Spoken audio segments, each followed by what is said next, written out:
Alors dans cette vidéo, je vais te partager un indicateur macroéconomique ultra puissant qui peut littéralement prédire les mouvements boursiers sur un horizon de 2 à 4 mois. Donc je sais que ça peut paraître trop beau pour être vrai, mais je te garantis que ce n'est pas des conneries. Et dans cette vidéo, je vais absolument tout te montrer, c'est-à-dire tout le côté théorique, comment ça fonctionne. Tu vas voir, on va beaucoup parler de masse monétaire. Je vais te montrer toute la pratique, donc littéralement sur les écrans, sur TradingView, comment l'utiliser, etc. Et ainsi que des exemples de trades réels que j'ai pu prendre basés sur cet indicateur macroéconomique. Et d'ailleurs, sur ces deux seules positions que je vais te partager, ces deux seules positions à elles seules, sur les derniers 4 mois, m'ont fait gagner un profit total de plus de euros.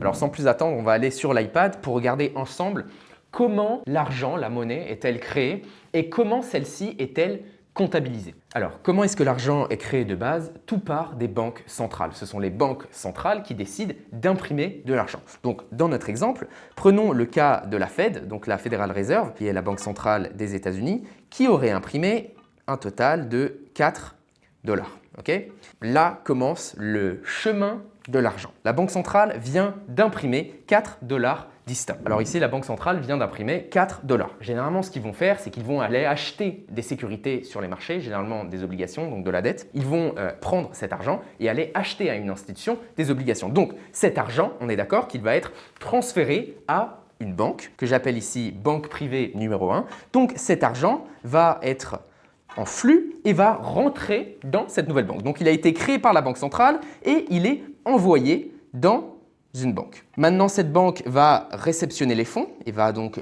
réceptionner les 4 dollars qui ont été créés, en gros, de nulle part de la banque centrale. À partir d'ici, cette banque privée a différentes allocations, d'accord? Et on a notamment l'allocation de compte épargne. Okay? Le compte épargne, c'est donc de l'argent qui est bloqué dans cette banque. Le reste, par contre, a été mis dans un compte courant. Donc, juste pour que tu comprennes un petit peu mieux, ici, ce compte épargne, c'est donc de l'argent qui est bloqué. Je te donne un exemple. Pour ma part, j'ai plusieurs comptes à terme, comptes titres, qui vont donc être des comptes d'économie, ce qu'on appelle savings account, et qui vont tout simplement être des comptes qui vont être bloqués pendant une certaine période de temps. Ça peut être pendant 3 mois, ça peut être pendant 1 an, ça peut être pendant 5 ans, etc.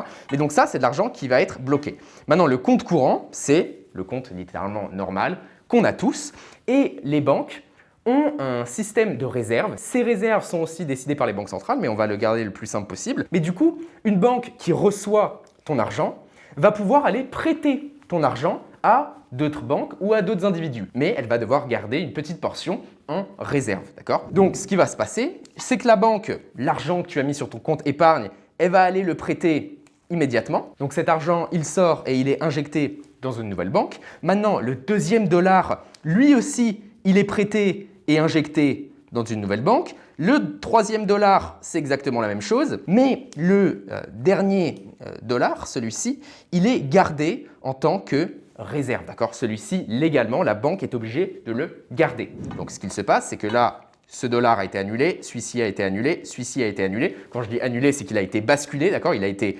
prêté à une nouvelle banque, ok? Et celui-ci, il est toujours gardé. Alors maintenant, ça ne change pas que, évidemment, la personne qui a ce compte courant a un compte courant avec 3 dollars dessus, d'accord? Et il y a toujours 1 dollar en épargne. C'est juste que ce dollar en épargne, internement à la banque, a été prêté à une autre institution, un autre individu, une nouvelle banque. Et alors maintenant, dans ce chemin de l'argent, à partir de la banque numéro 2, ce qui va se passer, c'est exactement la même chose, d'accord? Donc, c'est-à-dire qu'on a le compte épargne avec 1 dollar qui est mis sur le compte épargne de la banque et 2 dollars qui vont être mis sur un compte courant, donc compte courant, de l'argent qui est disponible. À partir d'ici, ça va être exactement le même cheminement, c'est-à-dire que cette banque privée va aller prêter cet argent, sortir cet argent, d'accord? Donc, il va être disponible. Disons que là, c'est littéralement le cash, ton portefeuille. Donc, cet argent est sorti, d'accord? Celui-ci, c'est exactement la même chose. Il est prêté, il est sorti.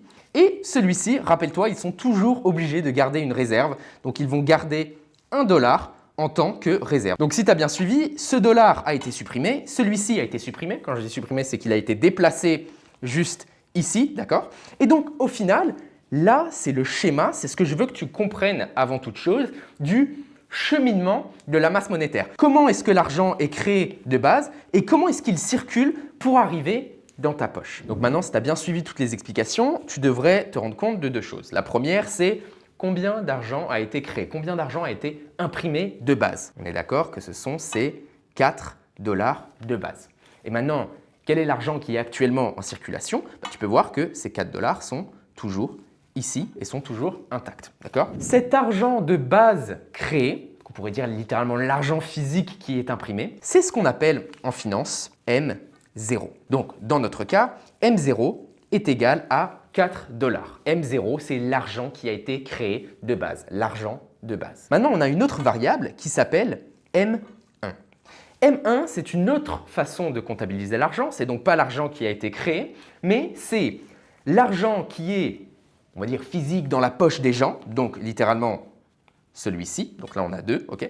Donc c'est cet argent plus tout l'argent qui est disponible dans les comptes courants. Comptes courants, je rappelle, ce sont ceux-ci. Donc là maintenant, faisons le calcul. On a 2 $ qui sont à la fin de la chaîne dans la poche, plus les 5 $ qui sont dans les comptes courants. Okay, donc on a 2 plus 5 égale 7. Donc M1 égale 7. Et M1, je le rappelle, c'est l'argent qui est disponible tout de suite. C'est une manière de comptabiliser l'argent et c'est ce qu'on est en train de calculer ensemble. Maintenant, M1, il y a aussi une autre façon de le calculer, ce serait par exemple de prendre M0, donc l'argent qui a été créé, M0 plus l'argent qui est dans les comptes courants, donc rappelle-toi, notre M0 c'est 4, plus l'argent qu'il y a dans les comptes courants, rappelle-toi, dans les comptes courants il y a un total de 5 $, moins les réserves qui sont gardées par la banque, donc moins les deux, et ça nous donne un résultat de 7, ça revient à la même chose. Donc bref, on a M0, l'argent qui est créé de base,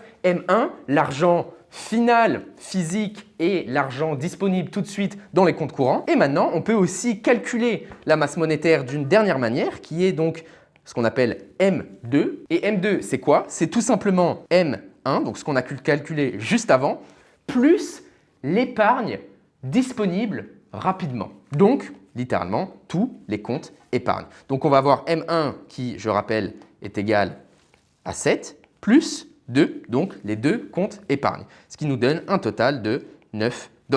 Donc, de cette manière-là, on a réussi à, premièrement, comprendre tout le flux monétaire, comment l'argent est créé, comment il se déplace et comment est-ce qu'on peut calculer tout l'argent qu'il y a en circulation. On a M0 qui est l'argent de base imprimé par les banques centrales. On a M1 qui est en gros l'argent disponible là tout de suite maintenant. Et on a M2 qui est littéralement M1 plus l'épargne liquide. Donc de cette manière-là, on arrive à calculer tout l'argent qu'il y a en circulation dans notre monde. Maintenant que je t'ai expliqué et que tu as compris quelle était la masse monétaire M1 et la masse monétaire M2, on va aller sur les graphiques, regarder justement cette masse monétaire M1 et M2 par pays pour que tu la comprennes.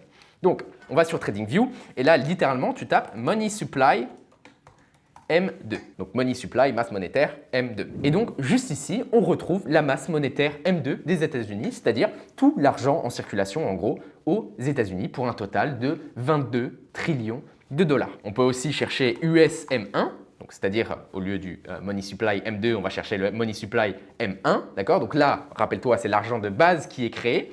Et on voit l'argent de base qui est créé aux États-Unis. On voit encore une fois cette explosion pendant le Covid. Donc, tu peux voir que jusqu'à Covid, on avait imprimé, enfin, la Banque centrale, la Fed avait imprimé jusqu'à 4 trillions de dollars déjà. Et ce chiffre a explosé à plus de 20 trillions en seulement 2 ans. Donc déjà, ça te montre un petit peu la grandeur de l'impression monétaire qui a été faite pendant la période Covid. Mais donc, comme tu sais, M1 est inclus dans M2. Et donc, si on fait Money Supply M2, okay, on va avoir donc le M2 des États-Unis, sauf qu'on va aussi avoir le M2, la masse monétaire chinoise, d'accord? On va pouvoir voir la masse monétaire, donc combien d'argent est en circulation au Japon, au Canada, en Inde, en Russie, au Brésil, au Mexique, en Turquie, en Suède, en France, etc., etc., etc., etc., etc.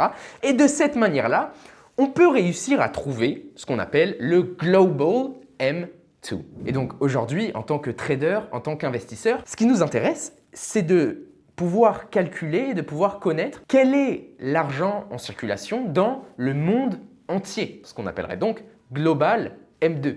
Comment arriver à avoir Global M2? Tu peux imaginer, hein, en gros, si tu fais US M2 plus China Money Supply M2 plus Japon plus Canada plus Inde, en fait, littéralement, tu fais tous les pays pour avoir la globalité, combien d'argent a-t-on en circulation dans le monde entier. Donc, il y a un indicateur sur TradingView qui te le calcule tout seul. Tu vas dans les indicateurs TradingView et tu tapes tout simplement M2 Money Supply et c'est celui-ci, d'accord? Donc c'est Global World Monetary Supply M2, d'accord? Donc tu cliques dessus, hop, il va s'afficher en bas, tu peux le mettre en grand.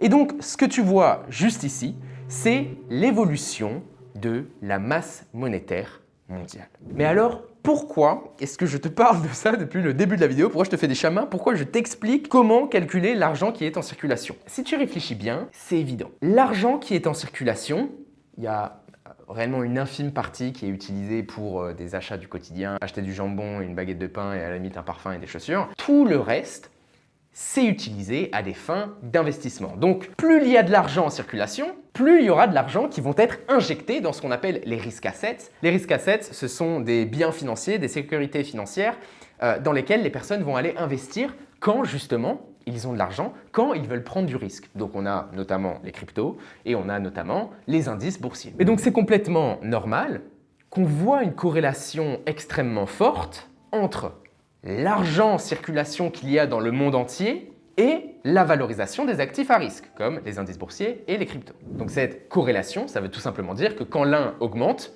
l'autre augmente aussi, quand l'un baisse, l'autre baisse aussi. Donc là, tu vas me dire, bon, ok, belle information, mais ça ne me permet pas de prédire le futur sur les marchés boursiers, par exemple. Mais j'ai une très bonne nouvelle. La première bonne nouvelle, c'est qu'il y a un retard de publication sur les données du Money Supply. Donc le M2 Money Supply, les données qu'on reçoit ont généralement un délai d'environ 2 à 4 semaines avec l'argent en circulation réelle. Donc on a un premier retard qui se fait sentir ici. Et on a aussi un deuxième retard qui est un délai de transmission économique. Donc c'est-à-dire que quand il y a plus d'argent qui est injecté dans le système et donc, la masse monétaire est plus importante, alors très bien, les risk assets, donc les indices, les cryptos, etc., tous ces actifs ne vont pas bénéficier de ce nouveau flux monétaire immédiatement. D'accord? Ça prend un certain temps d'arriver jusqu'à ces actifs. Donc là, on a encore un petit délai. Et on a un troisième petit délai qui est tout simplement le délai dans l'exécution au niveau des institutions. Il faut savoir que les institutions ne vont pas prendre une décision immédiate au jour le jour, d'accord? Et ils font généralement ce qu'on appelle des portfolio rebalancing, donc ils vont rebalancer leur portfolio sur une date précise. Mais donc, il y a un certain temps de réaction des institutions qui regardent plein d'autres tendances macroéconomiques et prix afin de prendre des décisions sur le rebalancement de leur portfolio. Mais donc, tous ces petits délais et retards mis bout à bout signifie que la corrélation entre le M2 Money Supply et les actifs à risque a un certain décalage d'entre 2 à 4 mois. De mon analyse, ce décalage se trouve généralement à environ 3 mois. Mais c'est là que ça nous donne un énorme avantage. Parce que ça nous donne une vision sur les 3 mois à venir sur les marchés à risque. Et donc si on va voir ça ensemble, on va pouvoir analyser par exemple les marchés boursiers américains. Donc ici on a le S&P 500, ok.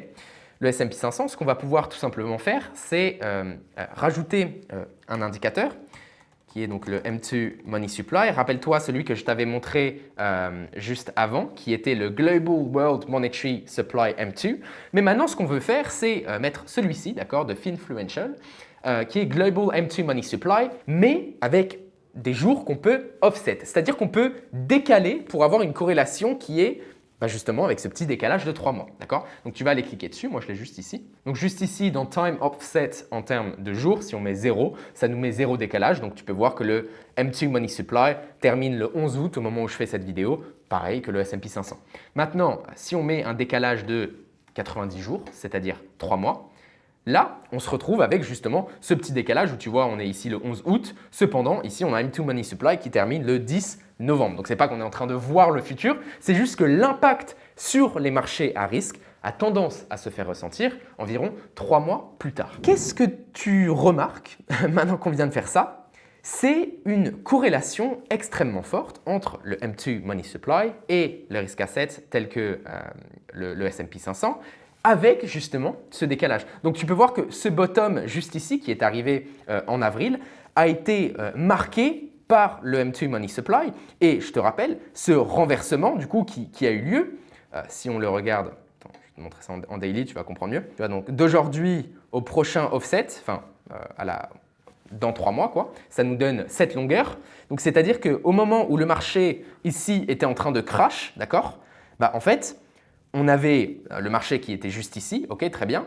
Sauf que le M2 Money Supply nous montrait déjà qu'on était en train de faire des nouveaux highs, d'accord? Donc ça nous montrait déjà ce qui allait potentiellement se passer de par les informations de liquidité et d'argent en circulation. Et j'espère que tu comprends encore une fois la théorie, ce n'est pas de la magie, c'est tout simplement tout l'argent qui est en circulation. Plus il y a de l'argent qui est en circulation, plus il y a des chances que cet argent, il termine là où il était déjà de base, enfin dire là où l'argent est floqué dans tous les cas, qui sont donc les risk assets, les actions américaines, les actions même internationales, les cryptos, etc. D'accord? Allons voir ça, cette corrélation sur le Bitcoin, tu verras que c'est exactement la même chose. Okay, donc juste ici, pour que ça te soit encore plus marquant, je les ai mis vraiment bien superposés l'un au-dessus de l'autre pour que tu te rendes compte de cette corrélation qui est extrêmement forte. Et donc comme tu peux voir sur les derniers mois, on a vraiment vu une explosion du M2 Money Supply, donc de l'argent qui est disponible dans le monde entier. Pour les personnes qui suivent la macroéconomie, ça peut paraître bizarre parce qu'on pourrait se dire, mais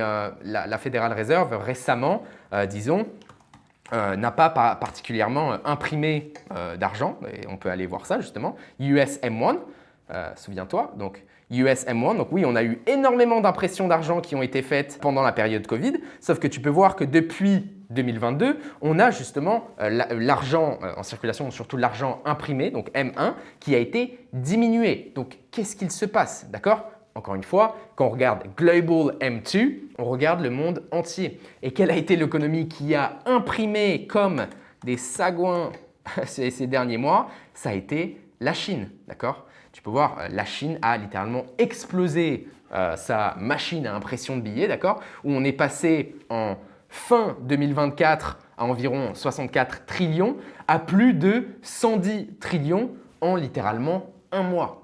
D'accord? D'où cette injection de monnaie qui se fait ressentir dans le Global M2. Et encore une fois, cet argent qui a été imprimé par la Chine a de fortes chances de se retrouver à nouveau dans les risk assets. Mais donc, quand on compare, on retourne sur S&P et Global M2 Money Supply, littéralement, on a l'impression d'avoir cette avance de 3 mois qui nous dit le futur. Et par exemple, juste ici, on peut voir que probablement, à partir de novembre, on pourrait voir une baisse des risk assets, donc des indices boursiers américains, potentiellement un top sur les cryptos, sur le Bitcoin, parce que justement, là, récemment, on voit une baisse de cette liquidité sur les marchés. Cette baisse de liquidité risque de se faire sentir d'environ 3 mois. Alors maintenant, pour aller étudier un exemple réel d'un trade que j'ai vraiment pu prendre de par cette analyse de la liquidité globale de l'argent qui est en circulation, je t'invite à ce qu'on fasse un retour dans le temps le 18 avril 2025. Tu peux voir que le 18 avril 2025, dans le Macro Trader Accelerator, qui est mon groupe d'accompagnement, etc., où je travaille avec d'autres traders, j'avais pu partager ce message. C'est-à-dire que, comme tu sais, j'ai pu add-in sur mes positions d'achat Bitcoin vers les 74 000 $ au moment où on était juste ici, d'accord? Donc littéralement juste ici, on avait les 74 000 $ sur Bitcoin. J'avais pu te dire de prendre des profits vers les 100K en début d'année et ce volume rajouté sur le MPO, etc. Bon bref, en gros sur cette zone-là. Mais surtout, qu'est-ce qui suit? On voit le M2 Money Supply vraiment exploser à la hausse et qui a tendance à avoir 12 semaines d'avance sur les risk assets en corrélation. Et surtout, juste ici, on voit qu'une des grosses raisons qui m'a fait acheter du Bitcoin à ce moment-là, c'est ce graphique-là, d'accord, qui était le Bitcoin avec le Global M2 Money Supply avec 90 jours de Days Offset. Donc, tu peux le voir juste ici, l'indicateur Global M2 Money Supply Days Offset, ici le 18 avril 2025. Et tu peux voir que celui-ci me montrait absolument justement ce bottom. Alors, est-ce que le bottom, il est ici? Est-ce qu'il est ici? Est-ce qu'il est ici? J'en sais rien, d'accord? C'est une approximation. Et c'est là qu'il y a plein d'autres pièces du puzzle de l'analyse qui rentrent en jeu pour pouvoir justement timer ces entrées. Et donc, comme tu peux voir, à cette date, donc juste ici, c'est cette augmentation de la liquidité du money supply qui m'a fait vouloir rajouter sur mes investissements Bitcoin à ce moment-là. Et si je vais te montrer maintenant sur mes plateformes mes exécutions. Alors, comme tu peux voir ici, on est sur mon compte Elliott. Okay. Et puis, juste ici, on va pouvoir aller dans Preview. Okay. Et on a Trade History, donc l'historique de mes transactions, de mes trades. on l'active. Et donc là, tu as les petites flèches vertes et les flèches rouges qui sont dans toutes mes positions. Donc là, tu peux voir mes achats. Donc toutes ces flèches vertes qui sont des achats. Donc là, tu peux voir en 2023, achat, achat, achat, achat, achat, achat, achat. Ici, une position de vente, achat. Beaucoup de ventes en fin d'année 2024. Rappelle-toi, je te l'avais montré juste ici, où j'avais conseillé d'aller retirer des profits sur les 100K, où je m'attendais justement à cette correction. Correction à laquelle je m'attendais grâce au M2 Money Supply et j'ai pu réinjecter sur ces zones-là et tu vois qu'actuellement, le Bitcoin est sur les 120 000 $. J'ai aucune raison pour le moment de vouloir revendre, mais plutôt d'aller chercher à revendre peut-être fin de cette année. Enfin bref, ça c'est un autre sujet. Et j'ai pu faire exactement la même chose sur le Nasdaq. Si on va regarder le Nasdaq et on le compare encore une fois avec le M2 Money Supply, on peut voir cette chute du Nasdaq qui est arrivée en même temps que le 90 jours offset du M2 Money Supply et ce bottom lui aussi qui a été signalé, on va dire ce renversement par le M2 Money Supply. On peut voir les dates qui étaient encore une fois début avril et j'avais pu exécuter de grosses positions que tu peux voir juste ici sur mon Interactive Broker avec donc juste ici, d'accord, on a notre position ici à 429 et bénéficier de cette hausse de prix du Nasdaq avec un profit de 33% en seulement là les derniers 4 mois et Bitcoin le total c'est un retour de 60%, j'ai oublié de te mentionner 60% sur les derniers 4 mois et donc tu peux voir que ces deux positions ultra rentables ont été des trades pris avec une exécution basée sur cette analyse de liquidité, analyse extrêmement simple, juste avec cet indicateur que je t'ai partagé dans cette vidéo. Et il faut que tu comprennes qu'un trader professionnel a justement à sa disposition plein d'indicateurs macroéconomiques. Si j'analyse les prix de l'or, j'analyse les prix du pétrole, j'analyse le prix des obligations, tout ça, ce sont aussi des indicateurs, ce sont des indicateurs de prix que je vais pouvoir utiliser pour aller trader un autre actif. D'où l'importance en tant que trader, d'avoir une vision globale sur les marchés financiers et avoir vraiment une compréhension profonde de l'économie et pas juste connaître des patterns d'analyse technique si tu veux vraiment gagner ta vie grâce au trading. Et ça en est encore la preuve. Donc évidemment, cet indicateur, c'est pas un indicateur qui est infaillible comme n'importe quel indicateur en bourse. C'est quelque chose qui doit être utilisé et surtout combiné avec plein d'autres informations justement. Et si toutes ces informations t'intéressent, je t'invite à aller checker la vidéo qui s'affiche juste maintenant sur comment apprendre l'analyse fondamentale, l'analyse macroéconomique de A à Z. C'est probablement la vidéo la plus importante que j'ai postée sur cette chaîne YouTube. Donc je te laisse avec celle-ci. Sur ce, j'espère que cette vidéo t'a plu. Ciao!